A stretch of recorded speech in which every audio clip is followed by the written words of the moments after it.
Mukesh Ambani, Nita Ambani, Amitabh Bachchan, big B আর যতগুলো artist গেছে এরা আপনার কাছে। হে আমার যুবক, তোমরা যে আর্টিস্ট গুলোকে মুসলিম মনে করছো, এই হারামখোরের আওলাদরা একটাও মুসলমান নয় আমার কাছে ফতোয়া নিলে। আর যারা মুসলমান মনে করবে তার ঈমান চলে যাবার খাতরা আছে। আপনি মনে করছেন যে যাই করুক মুসলমান থাকবে? তাইলে আমাদের সমাজে সুদখোর কি অপরাধ করলো? মৌলবীরা প্রতিনিয়ত সুদের কথা বলেছে না বলেনি? আমরা বলছি সুদ খাওয়া হারাম, আমরা বলছি মদের ভাটিতে জীবন কাটিয়ে কি করে জান্নাতে যাবে। আমরা যদি এই পাপের কথা বলি, জিনা করার কথা বলি, আমরা শিরকের বয়ান করছি, আল্লাহ ব্যতীত অপরকে ঈশ্বর মাবুদ মনে করলে সেটা পাপ। তাহলে তুমি যে আর্টিস্টের ভক্ত, তুমি যে শাহরুখ খানের ভক্ত, সে হারাম করত 5 কোটি টাকা দান করেছে, কথাটা বুঝতে পারেননি? আর তুমি তাকে মুসলমান মনে করো। আমি ইয়াসিন মনে করি না, আমি মনে করি না। যাদের আকীদা ঠিক নেই, সালমান খান তার বাড়িতে গণেশের পূজা হয়, তুমি তাকে মুসলমান মনে করো, তার পরিবারকে মুসলিম মনে করো, আমি মনে করি। শুনেলেন, আমি কিন্তু গোল আলু বক্তা নয়। আমি একটা জলসাই বলেছি, ফিল্মের একজন আর্টিস্ট একটা মুফতিকে বিয়ে করেছে, তার নাম হচ্ছে সানা খান। সেই মুফতির নাম হচ্ছে মুফতি আনাস, গুজরাটের বাসিন্দা, বড় লোকের ছেলে। আচ্ছা এটা বলুন, বড় লোকদের জন্য ফতোয়া আলাদা তো নাকি? এই দেখেন হাসছে আমার ভাইজান, ইনারাও হাসবে। বড় লোক, গরিব, ধনী, দরিদ্র সকলের জন্য ফতোয়া ইসলামে এক, কারোর জন্য আলাদা নয়। সে বড় লোকের ছেলে, সে বলছে मैं साना खान से निकाह कर लिया और मैं हनीमून में जा रहा हूं, तेरा जैसा मुफ्ती हमारे जेब में रहता है। এই মুক্তিগুলো সমাজের কলঙ্ক, আল্লাহ এদের গ্রেবানটা ধরে বিনা হিসাবে জাহান্নামে ঢুকাবে। যদিও এই দেওবন্দি আকীদা নিয়ে থাকে, তারপরও আমি শওকতের বেটা বলে গেলাম, এই ছেলেটা দেওবন্দি আকীদার ছেলে। আমি তারপরও বলে যাচ্ছি, নিজের বিবিকে পর্দায় না রাখতে পারার কারণে এই নিজের ইলমের আমল করেনি, এর ইলমটাই একে জাহান্নামে টেনে নিয়ে যাবে, রেহাই পাবে না। এতটুকু বইয়ের পেট হয়েছে, সেটাও ফেসবুকে বলছে हमारे बीवी के पेट में बच्चा है, হারামখোর। এটার নাম ইসলাম? কষ্টের বিষয়, তুমি ইসলাম বুঝতে পারো না। আরো একটু আগে নিয়ে যাই। আচ্ছা আপনারা বলুন, আমাদের এখানে মসজিদ আছে না? নাই আছে? আছে, নামাজ পড়ে এলাকার যারা এসছেন। আচ্ছা মসজিদে আপনাদের লেখা আছে বোর্ডে, যে কোনো মসজিদে, যে কোনো দলের মসজিদে, যে বড় লোকরা ফার্স্ট কাতারে দাঁড়াবে, তারপরে হাজী সাহেবরা, তারপরে একটু বড় লোকরা, তারপরে চাষিরা, তারপরে ভিক্ষুকরা, এরকম আছে? পৃথিবীর কোন মসজিদে নাই। জোরে একবার বলুন সুবহানাল্লাহ। গ্রামের কোটিপতি সে যদি ফার্স্ট কাতারে দাঁড়ায় উজু করে ফজরের সময়, আর একজন ভিক্ষুক যদি উজু করে আগে এসে সেই কোটিপতির পাশে দাঁড়ায়, ইসলামের হুকুম হচ্ছে তুমি তাকে পেছনে করতে পাবে না। জোরে বলুন সুবহানাল্লাহ।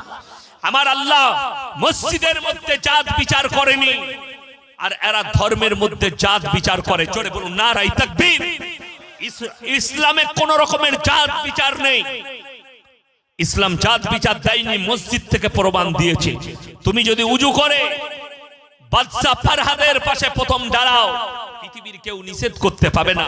শুনে যান, আমার বয়ান যদি কোনো অমুসলিম ভাই শোনার জন্য আসেন, আমাকে অনেক হিন্দু ভাইরা ফলো করে বয়ান শুনে।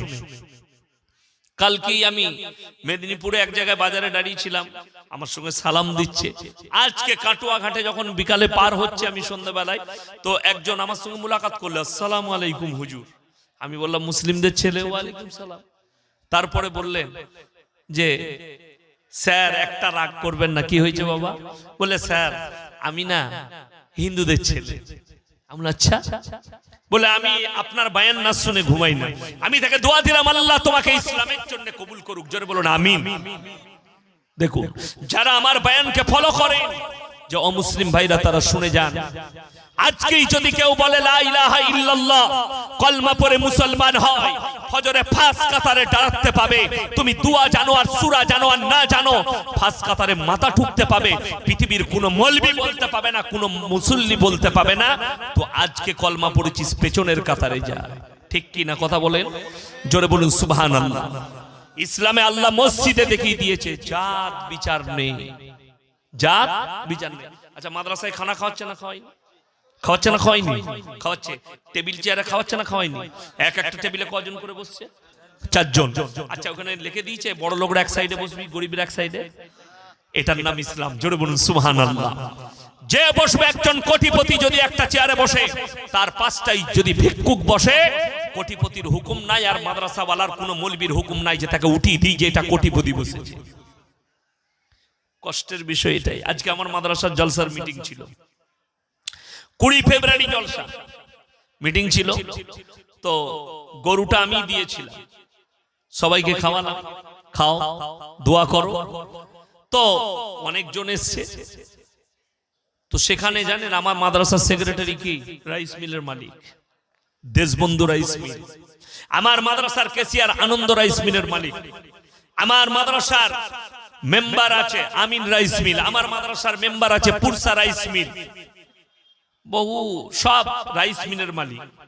তার সঙ্গে সাধারণ লোকও আছে, গরিবও আছে। বলা হলো লাইনে বসে যা। সবাইকে দস্তরখান লম্বা বিছিয়ে দেওয়া হলো, লাইন করে বসে গেল যে যার পাশে। এটার নাম ইসলাম। জাত বিচার নেই ইসলামে।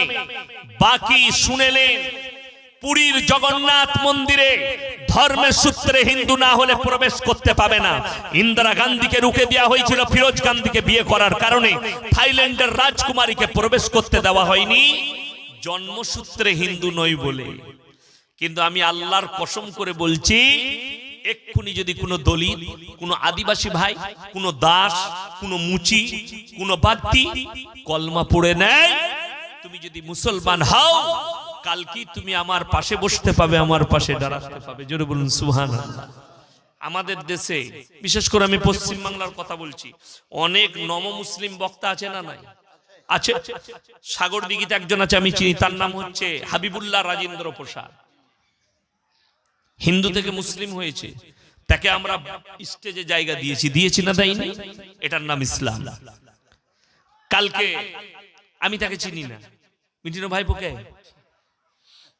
আমি চিনি না। তো শুনেন, ওগুলো আনকমন কমেন্ট গুলো বলছি, যেগুলো বুজুর্গিয়াতি এনেছে, যারা দিনের উপরে টিকে আছে। মিঠুনে ভাইপোকে কিন্তু এখন খুঁজে পাওয়া যাচ্ছে না, মালটা কোথায় আছে।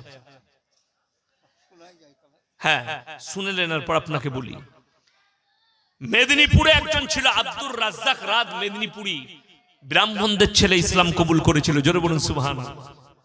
আমি তখন বাচ্চা ছেলে, স্কুলে পড়ি। আমার আব্বাজি মাদ্রাসার জলসায় এনেছিলেন। কালকে আমি উনার এলাকায় ছিলাম, একবারই উনার এলাকায় 2-4টা গ্রামের পরে আমি জলসা করেছি।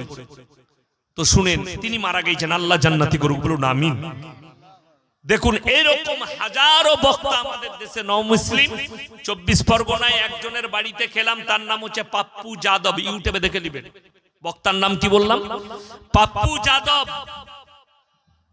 ও 24 পরগনায় বাড়ি, দক্ষিণ 24 পরগনায়। আমি তার বাড়িতে খানা খেলাম। কি বুঝলেন? কেন? ইসলামে জাত বিচার নাই। সে ইসলাম কবুল করেছে, সে যেই হোক, যাদব হোক আর যাই হোক। এখন আর কিন্তু যাদব নাই, এখন কি? এক মুমিন আর এক মুমিনের ভাই ভাই। জোরে বলুন না সুবহানাল্লাহ। এটার নাম ইসলাম। আমরা এটার উপরে আমল করি যে এক মুসলমান আর এক মুসলমানের ভাই ভাই। জোরে বলুন সুবহানাল্লাহ। সবাই নিজেকে মনে করবেন, বলুন ইনশাআল্লাহ। আজকে মুসলমান পেছিয়ে কেন? কেন আপনারা পেছিয়ে যাচ্ছেন? দুটো কারণ। একটা হচ্ছে দ্বীনি শিক্ষা নাই, দুনিয়াবি এডুকেশন নাই। আমি কিন্তু কিছু ডোজ দিয়ে যাব, ডোজগুলো মানবেন তো? জোরে বলুন ইনশাআল্লাহ। হ্যাঁ, ডোজগুলো কিন্তু খুব কাজের, কিন্তু ডোজগুলো খুব কড়া। ওষুধ কিন্তু যত ভালো হয় তত তেতা হয়, ঠিক কি না কথা বলে? কাজটা কিন্তু খুব ভালো হয়, তো আমি ওইরকম কিছু ওষুধ দেবো, 2-3টে নিবেন, জোরে বলুন ইনশাআল্লাহ। দেখুন এখানে উলামারা বসে আছেন, প্রত্যেকটা মুসলমান নরনারীর জন্য দ্বীনি শিক্ষা করা কি ফরজ। আমি বলে যাই, এখানে যতগুলো ভাই আমার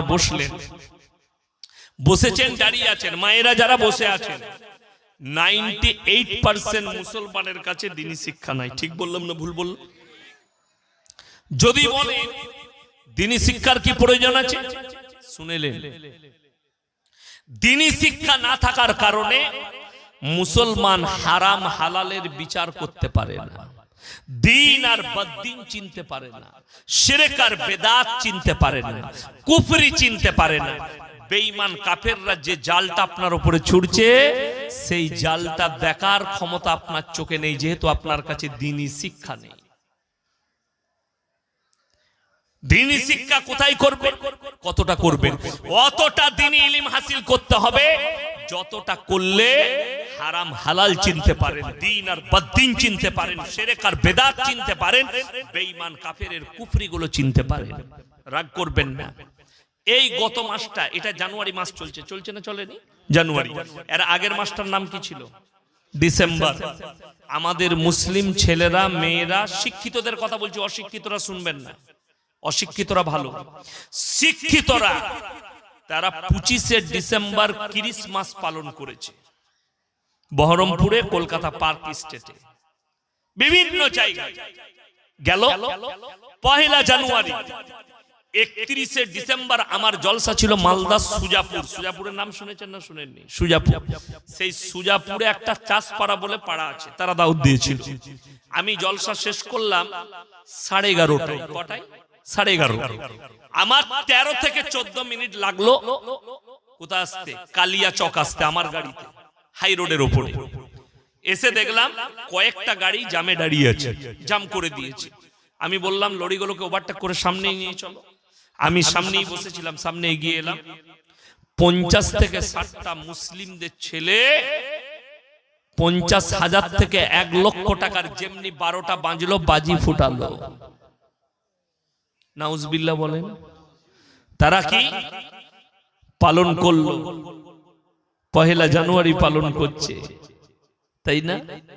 ইসলামে 1 জানুয়ারি যদি বলেন পালন করা চলবে। আচ্ছা, আমি বলে যাচ্ছি, এখানে যতগুলো মানুষ বসে আছেন, রাগ করবেন না বাবা, যদি চ্যালেঞ্জ দেন আমি অ্যাকসেপ্ট করব।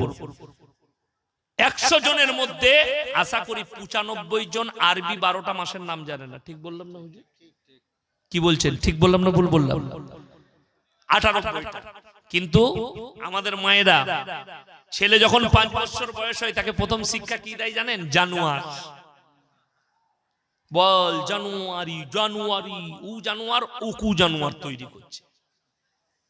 1 মুহররমটা শিখাতে পারে না। অথচ জানুয়ারিটা বরকতপূর্ণ মাস নয়, হাদিসে এসেছে মুহররমের মাসটা বরকতপূর্ণ মাস। জোরে বলুন সুবহানাল্লাহ। এর বড় ফজিলত আছে হাদিসে, নবীজি বর্ণনা করেছেন। অথচ তুমি এই মুহররম মাসের ফজিলত বুঝলে না, বড় কষ্টের বিষয়। আরবি মাসগুলোয় প্রতি মাসের চাঁদে 3টে করে নফল রোজা আছে, আছে না নাই? নেকি পাওয়া যায় না যায় না? নেকি পাওয়া যায়। আচ্ছা বলুন, জানুয়ারি মাসে রোজা আছে? কথা বলেন। দেখেন হাসছেন, মৌলভী সাহেবরা হাসছেন, আমার ভাইরা হাসছেন। জানুয়ারি মাসে রোজা নেই। মুসলমান ছেলে জানুয়ারি মাস পালন করছে, মেরি ক্রিসমাস বলে। যিশু খ্রিস্টের জন্মদিন নয়। হারাম করে আওলাদরা খ্রিস্টানরা বলে আজকের দিনে কি আল্লাহ বেটা পয়দা করেছে। জোরে বলুন নাউজুবিল্লাহ। খ্রিস্টানদের ঈমান তখন ধ্বংস হয়েছে। ওই জন্য আমার একটা জলসাই আছে, আপনাদের পার্শ্ববর্তী দেশ বাংলাদেশের প্রধানমন্ত্রী, তিনি একটা বায়ানে বলেছিলেন যে কিছু মৌলবি বলছে আমার ছেলে নাকি খ্রিস্টানদের মেয়েকে বিয়ে করেছে। এটা ঠিক কথা, খ্রিস্টানদের মেয়েকে বিয়ে করেছে। খ্রিস্টানরা আহলে কিতাব, আহলে কিতাবের বাইরে নয়, এটা উনি বলেছেন। ওই জন্যই বলা হয়, শুনেলেন আমার কাছে একটা তথ্য লেন, মায়েরা রাগ করবেন না। একটা মেয়ে যদি MA পাস করে আর একটা ছেলে 8 পাস হয়, তার থেকে 8 পাস ছেলেটার বুদ্ধি অনেক বেশি। কথা বলে না? বাস্তব বলছে, এটা বাস্তব। বুদ্ধিতে কাঁচা, বিবেকে কাঁচা, জ্ঞান বেশি থাকতে পারে, সাধারণ জ্ঞান কম হবে। ওই জন্যই তো এই ভাষাটা বলেছে। লোকে মূর্খ বলছে, মৌলবীরা তাকে খারাপ বলছে, আমরা তাদেরকে নোংরা বলছি। কেন? খ্রিস্টান আহলে কিতাব থেকে বেরিয়ে গেছে। যেদিন বলেছে ঈসা আল্লাহর বেটা, সেদিন থেকে তারা আহলে কিতাব নাই, কাফের হয়ে গেছে। কোরআন খুলে আপনাদেরকে বুঝিয়ে দিই।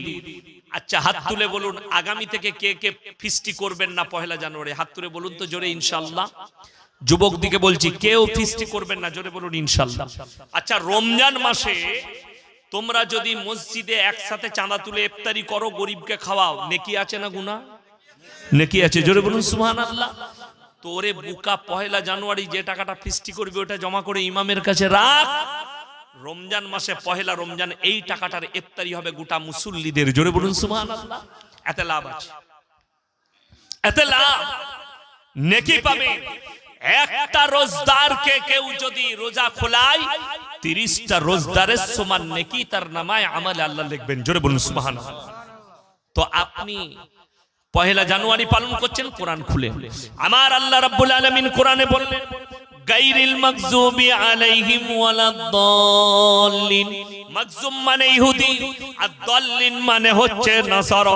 এই দুটো দলই পদভ্রষ্ট এবং এদের যারা অনুসারী হবে তারাও পদভ্রষ্ট হবে। এদের যারা অনুসারী হবে আমার আল্লাহ কোরআনে বললেন তারাও পদভ্রষ্ট। কেউ এদের অনুসারী হবেন না, জোরে বলুন ইনশাআল্লাহ। রাসূলের অনুসারী হন, আলেমদের অনুসারী হন। কষ্টটা আমাদের মৌলবীদের কখন লাগে জানেন? সেলফি তুলে জলসাই গেলে বলে হুজুর একটা সেলফি লুবো, সেলফি তুলে আমাদের চুল কাটে শুয়োরের মাথার। ঠিক বললাম না? যুবকরা সেলফি তুলে আমাদের প্যান্ট পড়ে ছিঁড়া। কষ্টটা ওই জায়গায় লাগে।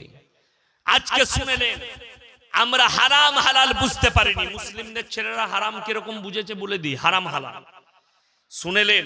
যারা আছেন দোয়া কবুল হওয়ার জন্য শর্ত হচ্ছে হালাল খাবার। সবাই খাবেন, জোরে বলুন ইনশাআল্লাহ। হ্যাঁ, হালাল খাবার হচ্ছে শর্ত দোয়া কবুলিয়াতের জন্য। তো চলুন, মুসলমান ছেলে হালাল হারাম কিরকম বুঝেছে। আপনাদের মুর্শিদাবাদের ছেলে অনেক লরি চালায় না, ট্রাক চালায়। আমার এলাকার বর্ধমানের ছেলেরা বালির লরি চালায়, পাথরের লরি চালায়। তো দুটো মুসলমানদের ছেলে হোটেলে দাঁড়িয়েছে। দাঁড়ানোর পরে হোটেলে ঢুকেই বলছে এক বোতল মদ দে তো ভাই। মদটা খেয়ে নিল। তারপরে বলছে রুটি আর মাংস নিয়ে আয়। যে হোটেলের কর্মচারী আছে বেচারা রুটি আর মাংস এনেছে। যখন রুটি আর মাংস এনেছে তখন বলছে মুরগিটা জবাই না কাটা। আলা মার হারাম করকে জুতো করে। আচ্ছা, যে মদ খেয়েছে তার রেটে জেনে লাভ আছে কেন? মদটা হারাম আর মুরগিটা জবাই খেলেই হালাল হয়ে যায়? তুই তো প্রথমেই হারাম চালিয়েছিস। এই হচ্ছে মুসলমানের হাল। আরো একটা ডোজলেন, আপনি শুনে গেলেন। ইয়াসিন ভাই এসে আমাদের মাদ্রাসায় জলসায় বলে গেলেন জবাই করা মাংস খেতে। আজকে সকালে আমার মাদ্রাসায় একটা কসাই এসেছিল। যাই হোক, মাংসে গরু করেছিলাম, সে গোশপোষ দেয়, আমাদেরই বন্ধু মানুষ। তাকে আমি একটা তথ্য দিলাম। আমি 100টা কসাইয়ের মধ্যে 95 জন বেনামাজি নেমক হারাম কসাইরা। ঠিক বললাম না ভুল বললাম? সবাই কি বলি নাই, 95টা বললাম। নামাজ পড়ে না। কিছু কিছু মাল আছে সে তো মদই চালায়। কি বললেন? কসাই মদ খায়। আল্লাহ তাদেরকে হেফাজত করুক, বলুন আমিন। আপনি এটাও ভাববেন কোন লোকটার কাছে মাংস খাচ্ছি। ওই জন্য আমাদের দেশে অনেক নিয়ম আছে, যার তার কাছে গোশ কিনে না। কেউ যদি মুয়াজ্জিনকে দিয়ে ইমামকে দিয়ে গরু জবাই করায় কোনো কসাই, তার কাছেই মাংস লোকে কিনে। কথাটা বুঝতে পারেন? আমার মাদ্রাসার ছাত্র বাবুর্চি শিক্ষককে ডেকে নিয়ে গিয়ে যে জবাই করায় আমি তার কাছেই মাংস নিই বাড়ি, তাছাড়া নেব না। যাত্রার কাছে মাতাল করবে না গাঁজাখোর। শুনেলেন আমার ভাই, আপনি এটা বুঝলেন যে আমাকে জবাই করা মাংস নিতে হবে। সকালবেলায় বাজারে গেলেন, গিয়ে বললেন ভাই আমাকে জবাই করা মাংস দে তো 1 কিলো। হুজুর বলে গেছে জবাই করা মাংস কিনছেন, কিন্তু টাকাটা আবার সুদের টাকা। একই ব্যাপার দাঁড়িয়ে গেল। কথাটা বুঝাতে পারলাম? এরপর সুদের বায়ান করলে কি হবে জানেন? সকালবেলায় আপনাদের দেশে যত চায়ের দোকান আছে বলবে বাজে হুজুর এনে নিবে, ওটা ফালতু লোক। কারা বলবে? সুদখোর মাল কটা বলবে, ওরা গাল দিবে। অসুবিধা কিছু নাই, আমি এমনি গাল খাওয়া বক্তা, তোমরা গাল দাও, আমি দোয়া দেবো তোমাদের লেগে। আল্লাহ তোমাদেরকে হিদায়াত দেখ, এর থেকে বড় দোয়া আমার কাছে আর কিছু নেই। আমার আল্লাহ রাব্বুল আলামিন কোরআনে বললেন ওয়া হাল্লাল্লাহুল বাইয়া ওয়া হাররামার রিবা। হে আমার নবী বলে দাও, ব্যবসাকে হালাল করেছি আর তোমাদের জন্য সুদকে হারাম করেছি। কেউ যদি 1 টাকা সুদ খায়, নিজের মায়ের সঙ্গে 36 বার জিনা করার সমান পাপ হবে। নাউজুবিল্লাহ বলেন। যারা সুদ খান তাদেরকে অনুরোধ করে আমি বলে যাচ্ছি, বিনতি করে হারাম ইস্তেগফার করলেন, জীবনে আর সুদ খাবো না। 1 টাকা সুদ খেলে মায়ের সঙ্গে 36 বার জিনা করার সমান পাপ হবে। আপনাদেরকে বলে দিই, সুদ খেলে দিয়ে টাকা করে নিলে সুখ পাওয়া যাবে? টাকায় সুখ আছে? যাদের মনে হচ্ছে টাকায় সুখে, মৌলবীরা কি জানে? তারা শোনেন, টাকায় যদি সুখ হয়, সকালবেলায় উঠে একবার কলকাতা চলে যান, ট্রেন ধরে বেলডাঙ্গা থেকে নাইলে বহরমপুর থেকে প্রেসিডেন্টি জেলে গিয়ে পার্থবাবুকে জিজ্ঞেস করে আসুন, স্যার টাকায় কত সুখ? কথাটা বুঝতে পারেননি? উনি বলবেন, বেরোবে আমার যা হচ্ছে তা আমি জানি। কথাটা বুঝতে পারেন? ডাল আর পুরা রুটি এই জুটছে। বীরভূমের বাগের বাচ্চা অনুব্রত বাবু, কে বুঝলেন? একদিন আমাদের শক্তিগড়, ল্যাংচার বিখ্যাত বর্ধমানের শক্তিগড়ের নাম শুনেননি? যখন সৌদি ফৌদি থেকে ছেলেরা আপনাদের আসে না, তখন ওখানে দাঁড়ায় হাই রোডে, সেই জায়গাটার নাম হচ্ছে শক্তিগড়। তো ওই শক্তিগড়ে ল্যাংচা বিখ্যাত, সেই ল্যাংচার দোকানটার নাম হচ্ছে ল্যাংচা কুঠি। আমাদের মুসলিমদের দোকান, আমাকে খুব ভালোবাসে অন্তর থেকে। যাই হোক, এখন তিনার মালিকের ছেলে দুজনাই অসুস্থ, আল্লাহ তিনাদিকে সুস্থতা দান করুক, বলুন আমিন। সেদিনে তিনার ভাই ছিলেন, ছোট ভাই, তিনিও আমাকে মহব্বত করেন, বলে হুজুর আপনার বয়ান খুব শুনি, আমি দোয়া দিলাম আল্লাহ আপনাকে সুস্থতা দান করুক, কামায়ে বরকত দেখ। তো এই দোকানে একবার আমাদের অনুব্রত বাবু বসছিলেন, আমি গাড়ি নিয়ে ঢুকলাম, তো বডিগার্ডরা আমাকে পুলিশরা আটকে দিলে। উনি বললেন, এই ছাড়ো, মোল্লা সাহেবকে আসতে দাও। আমাকে বলে, ভালো আছেন? বলে, মাঝে মাঝে ফেসবুকে আপনাকে দেখতে পাই, ইউটিউবে খুব কড়া কথা বলেন। আমি মালটাই করা, কিছু করার নাই। বললে হ্যাঁ হ্যাঁ হ্যাঁ। যাই হোক, দেখুন সেই মানুষটা তিহারের জেলে বসে পুরা রুটি খেতে হচ্ছে, তার নাম আল্লাহ।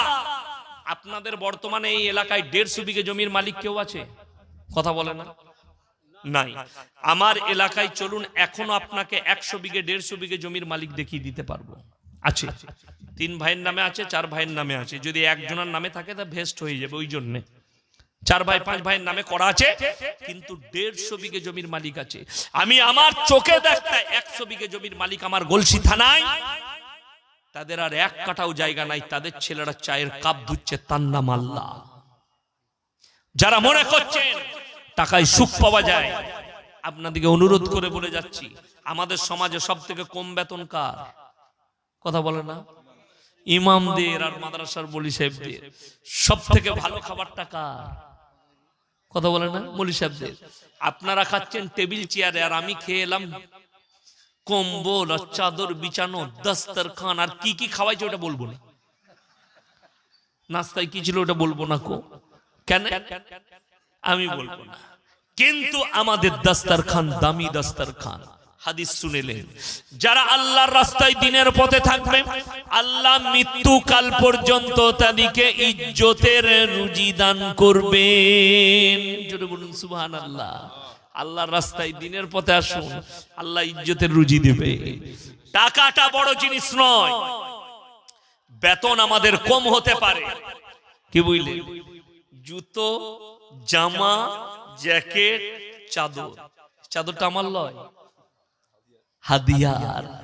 বলে দিলে জুতো আমার লয়, হাদিয়ার। বোম্বে গেছি, জুতোটার কোনটা একটু ছিঁড়া আছে, কিনে নিয়ে এসে সেগুলো সরিয়ে দিলে ডাস্টবিনে, এটা নামিয়ে দিলাম। বলে এটা কার? বলে হুজুর আপনি পড়ুন। কি বুঝলে? আজকে ঘড়িটা পড়ি নাই, আমার একজন অন্তরের মানুষ একটা গিফট দিয়ে পাঠাইছে, 12,000 টাকার ঘড়ি রেডো, রেডো কোম্পানি, নাম শুনি নাই কোনোদিন, কিন্তু আল্লাহ বলছে পর, আমি বরকত দিয়েছি। কি বুঝলেন? আল্লাহ বরকত দিয়েছে, পড়ো। আল্লাহর কসম করে বলছি, টাকা থাকবে খেতে পাবে না। তার নাম আল্লাহ, তার দলিল আছে কোরআনে। অবাক হয়ে যাবে। আপনার ইমামের বেতন 5,000, 10,000, ইমামকে লটারি কাটতে হয় না। আপনি 50,000 রোজগার করেন হারাম করে, আপনাকে লটারি কাটতে হচ্ছে বরকতের জন্য। আপনি আল্লাহর কাছে কাঁদবেন যে আল্লাহ আপনাকে, আপনার উপরে নারাজ আছে। আপনি নিশ্চয়ই কোন বদদিনীর মধ্যে ডুবে আছেন, যার জন্য হারাম কাজে লিপ্ত আছেন। আপনাকে যদি 20,000 রোজগারে 5টা লটারির টিকিট কাটতে হয়, আপনার ইমামকে 5,000 বেতনে কটা কাটতে হয়? কথাটা বুঝতে পারেননি? আল্লাহর কসম, 5,000-এ আল্লাহ আমাদের এত বরকত দিয়েছে, তোমার 50,000-এ বরকত নেই। আর তুমি তো মনে করেছো, চিন্তা কিছু না। আমাদের মানুষের শুনলেন ভুলটা কোথায়? নামাজ পড়েন না, রোজা রাখেন, নামাজও নাই, রোজাও নাই, দিনদারিও নাই, বরকত নেবেন কি করে? ইয়াসিনের কাছে। আমার মাদ্রাসায় আমার বেতন কত জানেন? 10,000। এখন আমি খাতা দেখি নাই কত কি বাড়লো মিটিং এ। আমার আব্বাজি হেডমল না, আমিও আছি দায়িত্বে, কিন্তু এখন কত বাড়লো কাল সকালে গিয়ে আমি খাতা দেখব মাস্টারের কাছে যে শিক্ষকদের কত কি বেতন বাড়লো। কিন্তু আজ পর্যন্ত আমার বেতন আমি জানি 10,000, প্রতি মাসে যেটা তুলছি 10,000 টাকা। বুঝতে পেরেছেন না পারেননি? 10,000 টাকা বেতন আমার। আমাদের বেতন এত কম, মৌলবীদের 6,000 টাকা বেতন। ভেবে দেখুন একবার। আপনি আসছেন ইয়াসিনের কাছে, আপনি প্রত্যেক দিন 50,000 টাকা রোজগার করেন, হার্ডওয়ার্সের দোকান আছে, 50,000 টাকা রোজগার। আপনার বিরাট বড় বহরমপুরে ব্যবসা আছে, গাড়ির ব্যবসা, আপনি প্রত্যেক দিন 1 লাখ টাকা ইনকাম করেন, কিন্তু আপনি নামাজও পড়েন না, রোজাও রাখেন না, দিনদার নয়। আপনি আমাকে এসে বলছেন হুজুর একটা বরকতের তাবিজ দেন। কথাটা বুঝতে পারেননি? এরপর ওই তাবিজে যদি আপনি প্রত্যেক দিন 1 লাখ টাকা রোজগার করেন আর মাসে 10,000, তো তাবিজটা আমার প্রয়োজন না আপনার? কথাটা বুঝতে পারেননি? আপনি বুঝাতে পারলাম? বুঝাতে পেরেছি।